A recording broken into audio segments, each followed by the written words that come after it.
Then बच्चों, हमारे YouTube channel study with शरण IAS में आपका स्वागत है। अभी तक आपने सब्सक्राइब नहीं किया, सब्सक्राइब कर लें, लाइक करें, शेयर करें।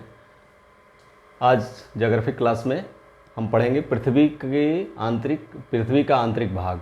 पृथ्वी के आंतरिक, ऊपर तो हम सब देखते हैं कि ऊपर धरती के ऊपर घर हैं, मकान है, रेलवे लाइन चल रही है, बस चल रहा है, खेती हो रही है, समुद्र है, जल है, पहाड़ है, हिमाच्छादित चोटियाँ हैं, ग्लेशियर है, सब कुछ है। लेकिन उसके अंदर क्या है, धरती के अंदर है, ये कितनी गहरी है, इसके बारे में हम इसमें देखेंगे। पृथ्वी के आंतरिक भाग को डिफाइन करने के लिए हमने इसको कॉलम से बांट दिया। इसे एक तरफ परत लिखे हैं। पृथ्वी कई परतों में बटी हुई है, जैसे 1 2 3 परत में मेनली है, और क्रोड को फिर 2 भाग में बांटा गया है। इसके बाद संरचना और संगठन है अगले कॉलम में। उसके भौतिक लक्षण क्या है, औसत मोटाई कितनी है उस परत की, जिस परत का विवरण देंगे, चट्टानों का घनत्व कितना है। भूपर्पटी, सबसे ऊपर वाले पार्ट को, सबसे जिस पर हमारी सारी गतिविधियों का केंद्र, हमारे घर जो बने हुए हैं, हमारी खेती होती है, नदियाँ बहती हैं, ये सब जो ऊपर वाली गतिविधियाँ, ऊपर वाली जो हमारे लिए बहुत ही जो हमारे जीवन का आधार है, वैसे पूरी पृथ्वी ही जीवन का आधार है, लेकिन जिस पर हम सारी गतिविधियाँ करते हैं वो भूपर्पटी है।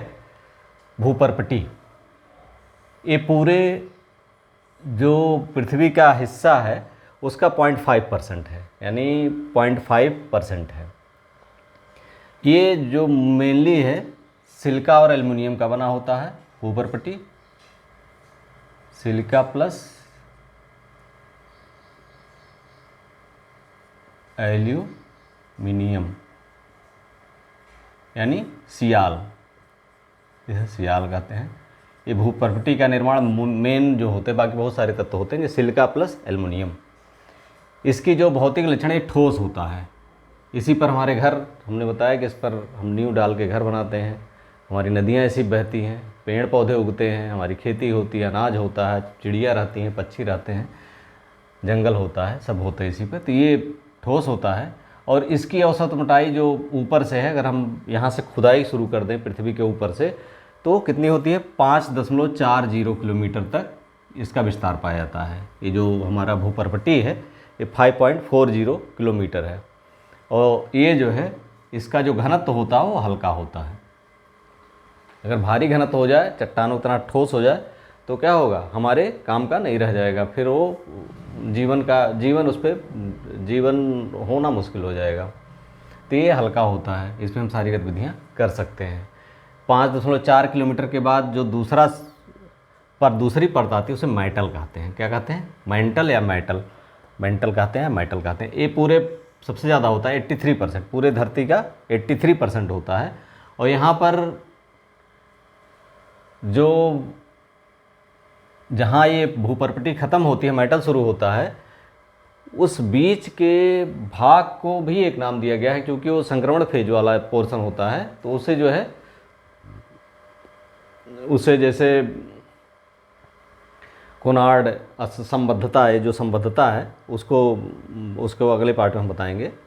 उसको एक नाम दिया गया है, जैसे गोनार्ड संबद्धता, या जो है लेहमैन संबद्धता, मतलब तमाम सारी संबद्धता 4-5 जगह। जैसे भूपर्टी से मेटल जहाँ मिलता है, मेटल से फिर मेटल भी 2 जगहों पे है, बाह्य क्रोड, आंतरिक क्रोड जहाँ मिलता है, बाह्य क्रोड मेटल से जहाँ मिलता है। तो ये सब जो संबद्धता संक्रमण फेज होता है, इसका एक नाम दिया गया है। उस नाम के बारे में भी चर्चा करेंगे अगले वीडियो में। दूसरा मेटल है। मेटल जो मुख्यतः बना होता है सिलिका और मैग्नीशियम का, सिलिका प्लस मैग्नीशियम, ये होता है साइमा। ये ठोस होता है या प्लास्टिक अवस्था में होता है, आधे गलन अवस्था में होता है, या लचीला होता है। ठोस होता है, लचीला होता है, आधे गलन। चूँकि ऊपर से प्रेशर पड़ना शुरू हो गया, तो ये ठोस होगा और या गलन होगा, प्लास्टिक होगा, या आधे गलन, या आधे मेल्ट अवस्था में होता है। चूँकि नीचे जाने पर टेम्परेचर भी बढ़ता है, अभी बताएंगे टेम्परेचर कैसे बढ़ता है। तो नीचे जाने पर टेम्परेचर बढ़ने से भी चट्टानें कुछ गलने वाली अवस्था में हो जाती हैं, कुछ प्लास्टिक अवस्था में रहती हैं और ठोस अवस्था में रहती हैं। इसकी कुल गहराई जो है, अगर 2895 किलोमीटर होती है, और इसका जो घनत्व होता है मध्यम, हल्का या भारी होता है। अगला जो आपकी परत है वो है क्रोड। ये पूरे पृथ्वी का 16% है, 16% है, 16%। इसमें दो भाग होते हैं, बाह्य क्रोड और आंतरिक क्रोड। ये दोनों बने होते हैं nickel plus ferrous, nickel plus ferrous, इसे कहते हैं निफे। ठीक, ये दो भागों में बांट सकते हैं, बाह्य क्रोड और आंतरिक क्रोड। बाह्य क्रोड की जो भौतिक लक्षण है वो तरल या प्लास्टिक अवस्था में है। यहाँ जो आधे गलन अवस्था में थे, तरल अवस्था में हो गया, प्लास्टिक अवस्था में हो गया। 2220 किलोमीटर होता है इसकी गहराई यहाँ से, और ये भारी होता, ये यहाँ तक, फिर ऊपर से यहाँ 5.40 किलोमीटर ये भूपरपटी हो गई, और यहाँ 5.40 से 2895 किलोमीटर तक मेटल हो गया। 2895 के बाद जब नापेंगे तो 2220 किलोमीटर तक ये हो गया आपका बाह्य क्रोड। बाह्य क्रोड आंतरिक क्रोड को हम दो भागों में बांटे हैं, बाह्य क्रोड आंतरिक क्रोड। 2220 किलोमीटर ये इसका जो घनत्व होता है भारी होता है।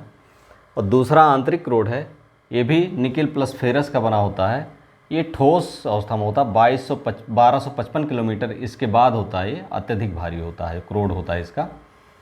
यहाँ पर एक चीज़ और ध्यान देने की बात है, जो टेम्परेचर हमने बताया बढ़ता है, तो ये शुरुआती 100 किलोमीटर तक लगभग 12 डिग्री सेंटीग्रेड पर किलोमीटर के हिसाब से बढ़ता है।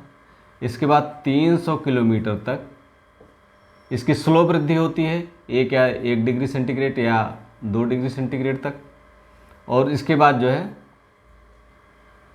प्रति किलोमीटर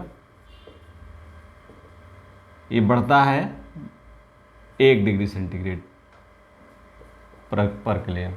और जो क्रोड का तापमान 2000 डिग्री सेंटीग्रेड से अधिक हो जाता है, जो क्रोड का तापमान होता है।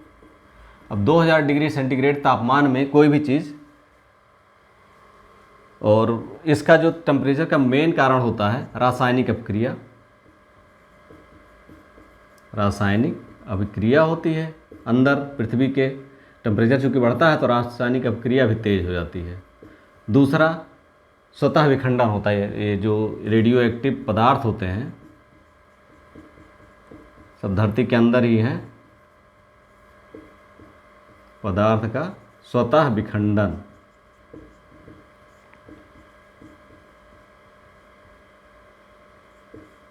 ठीक, और इसके बाद स्वतः रेडियो एक्टिव रासायनिक अभिक्रिया हो गया, रेडियो एक्टिव पदार्थ का स्वतः विखंडन हो गया, और तमाम सारी अभिक्रियाएं जो होती हैं, उसी वजह से पृथ्वी के अंदर का तापमान धीरे धीरे बढ़ता है, और क्रोड का तापमान बढ़ करके अंत में 2000 डिग्री सेंटीग्रेड से अधिक का हो जाता है।